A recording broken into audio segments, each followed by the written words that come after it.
सुनते थे कहावत कि अंधेरी नगरी चौपट राजा टके शेर भाजी टके शेर खाजा। कोई सोच ही नहीं है गवर्नमेंट के पास, कोई स्किल ही नहीं है गवर्नमेंट के पास।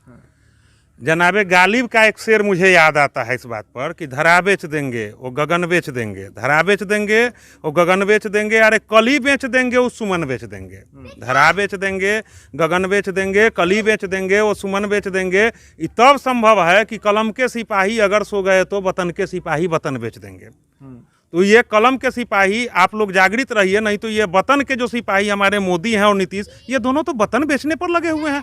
किस मुद्दा पर बात करना आप चाहते हैं? रेलवे के मुद्दा पर, स्वास्थ्य के मुद्दा पर, ये कोविड-19 के मुद्दा पर, नेपाल के मुद्दा पर, चीन के मुद्दा पर, जहाँ भी बात कीजिएगा छेद ही छेद है। एक छोटा सा बात कह के मैं विदा ले लूँगा कि एक राजा था, वो हर बात को कहता था जरा रफू करो।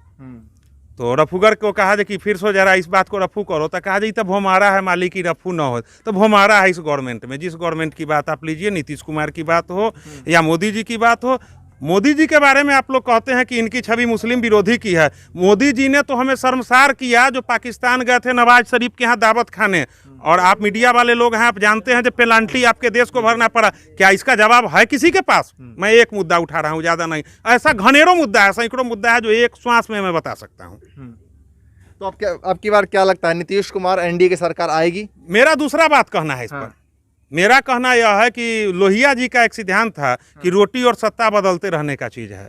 रोटी अगर नहीं बदलिएगा तो रोटी जल जाएगा। तो मैं आह्वान करूंगा कि गवर्नमेंट बदलना चाहिए।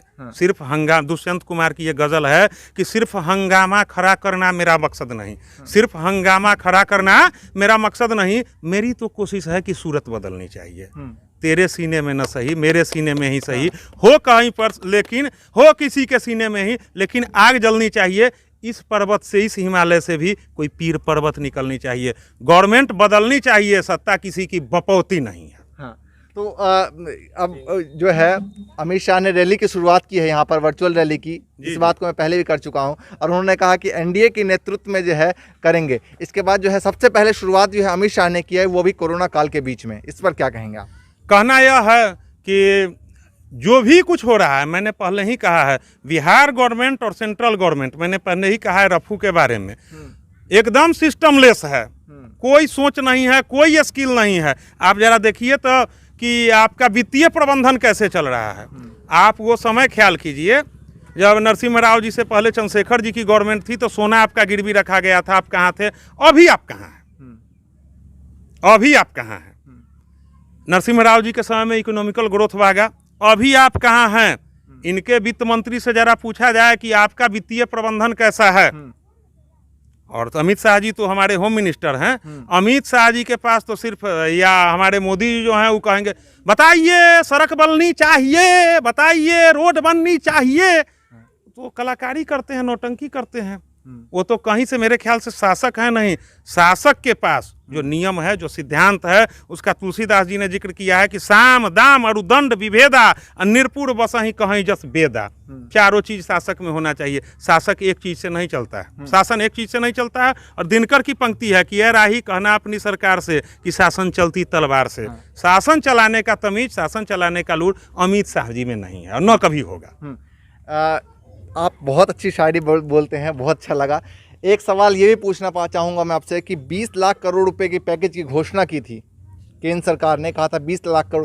क्या लगता है आपको, धरातल पे ये दिखाई दे रहा है, या 20 लाख करोड़ के पैकेज को आप किस तरीके से देखते हैं? धरातल पर यह दिखाई किस प्रकार दे रहा है, मुझे राजीव गांधी का मैंने एक बार स्पीच सुना था। वो कहे कि मैं इतना रुपया भेजता हूँ तो 8 आना 4 आना या 10 रुपया तक रह जाता है। तो फिर एक शायरी के ही माध्यम से नहीं, जानकी वल्लभ शास्त्री जी के कविता के माध्यम से कहेंगे कि ऊपर ही ऊपर पी जाते हैं जो पीने वाले हैं, ऊपर ही ऊपर पी जाते हैं जो पीने वाले हैं, और कहते हैं ऐसे ही जीते हैं जो जीने वाले हैं। ऊपर ही ऊपर ज्यादातर लोग पी जाएंगे, किसी प्रकार वो धरती पर आ जाए, बहुत बड़ी बात है। पूर्ण रूप में धरातल पर नहीं उतर सकते। इस पे एक और बात है कि मोदी जी कहते हैं कि हमने जनधन अकाउंट इसलिए खुलवाया है क्योंकि धरातल तक पहुंच सके। तो क्या धरातल तक वो सब चीज़ें पहुंच रही हैं जिनके मकसद से जनधन अकाउंट खुल रहा था? क्योंकि लगातार बैंक भी बंद हो रहे हैं, एक के बाद जिनके अकाउंट में पैसे हैं तो एक के बाद एक बैंक भी बंद हो जा रहा है। मेरा कहना यह है कि आप स्वतंत्रता प्राप्ति से लेकर के अभी तक का देखिए, रिजर्व बैंक का पैसा किसी भी पीएम ने नहीं छुआ। रिजर्व बैंक का पैसा, जैसे कि घर में औरत लोग थाती बचा के रखती थी, कभी कोई गहना या कोई अनाज जो विपरीत परिस्थिति में उसका उपयोग होता था, वह चीज़ चला गया। इस पर क्या कहना है? मैंने एक लाइन में बात समाप्त है कि रिजर्व बैंक के पैसा को जब टच किया जाता है, आपकी वित्तीय स्थिति अच्छी नहीं है। ज़्यादा डिस्कस के बात इस पर नहीं है। अच्छा, 20 लाख करोड़ रुपए की जब रात को मोदी जी ने घोषणा की थी और कहा था कि हम 20 लाख करोड़ रुपए घोषणा करते हैं, आर्थिक पैकेज कहा था। उसके बाद जब निर्मला सीतारमन ने इसको 3 दिन तक समझाया कि क्या है, तो पता लगा कि ये लोन दिया जा रहा है सभी लोगों को। क्या कहेंगे? इस पर गुमराह किया जा रहा है तमाम जनता को। मुझे कहना यही है, कहना कुछ है, मुख में राम बगल में छुरी, कहत कबीरे आदत बुरी। कहना कुछ है, करना कुछ है। कहना मेरा यही है इस पर। वो धरातल पर वो बात भी सत्य नहीं उतर रहा है।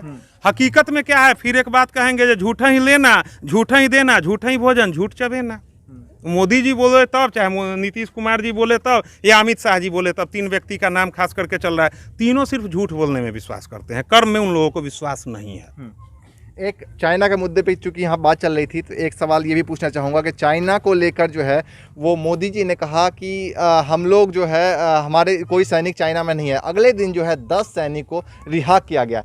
तो क्या अगर रिहा नहीं किया जाता तो वो सैनिक कहाँ रह जाते हैं? चाइना के हाथ में होते, वो चाइना के हाथ में होते। उसका रिकॉर्ड आपके पास अगर होता भी तो उस चीज़ को छुपा दिया जाता। जैसे कि कोई बात समाज में कोई अकूबा उठता है, हम आप टोटली समाज मिल करके उसको दाब देते हैं, वैसे ही छोटा बात को बड़ा स्तर पर दाब दिया जाता है। मोदी जी, फिर मैंने बार मैं रिपीट कर रहा हूँ, जो मोदी जी बोलते कुछ है, करते कुछ है।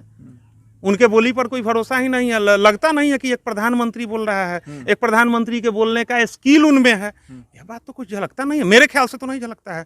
ये मेरा डेमोक्रेटिक राइट है, मेरा प्रजातांत्रिक अधिकार है जो मैं कह रहा हूँ। नहीं तो हो सकता था ये प्रजातांत्रिक अधिकार भी हमसे छीन लिया जाए, जो आप कभी पूछे और आपके सामने हम कभी नहीं बोल पावे आने वाले समय में। क्या ऐसा हो रहा है? मुझे डर लग रहा है इस बात का, जो हमारा डेमोक्रेटिक राइट छीन लिया जाएगा। हमको आशंका है इस बात का। हमको आशंका है कि हमारा डेमोक्रेटिक राइट, हमारा प्रजातांत्रिक अधिकार मुझसे छीन लिया जाएगा। हाँ। अच्छा, एक आखिरी सवाल आपसे करना चाहूँगा। बहुत अच्छा लगा आपसे बात करके, क्योंकि शायरी में आपने सब कुछ समझाया। आपने मोदी जी को लेकर बोला, अमित शाह को लेकर बोला। एक बार मैं तेजस्वी यादव को लेकर भी पूछना चाहूँगा कि क्या राय है आपकी, कि बिहार में क्या लगता है कि युवा की आवाज़ बन पाएंगे? तेजस्वी जी नए लोग हैं। हाँ, तेजस्वी जी नए लोग हैं। परिवार के विरासत में उन्हें उन संजोग से सौभाग्यशाली व्यक्ति हैं।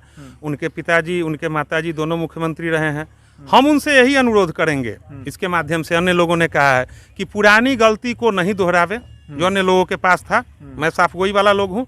और नए लोग हैं, मैंने तो उनका सुना है, लोग कहता है कि वो 9th पास है। उनसे तो मैं अंग्रेजी में सुना हूँ कि वो अंग्रेजी में बात करते हैं, बहुत अच्छा अंग्रेजी वो बोल पाते हैं। मैं तो उनसे प्रभावित हूँ। मैं यहाँ के बच्चे को नहीं बताया हूँ अभी तेजस्वी, ये लोग सिर्फ तेजस्वी बोल रहे थे। भविष्य में कालांतर में, ये मैंने सवाल नहीं उठा रहा हूँ, लेकिन मैं समझाने सजेशन के दरमियान कर रहा हूँ कि गलती हमसे भी हो सकती है। ऐसा नहीं है जो इतना हम बोल गए तो हमसे गलती नहीं होगा।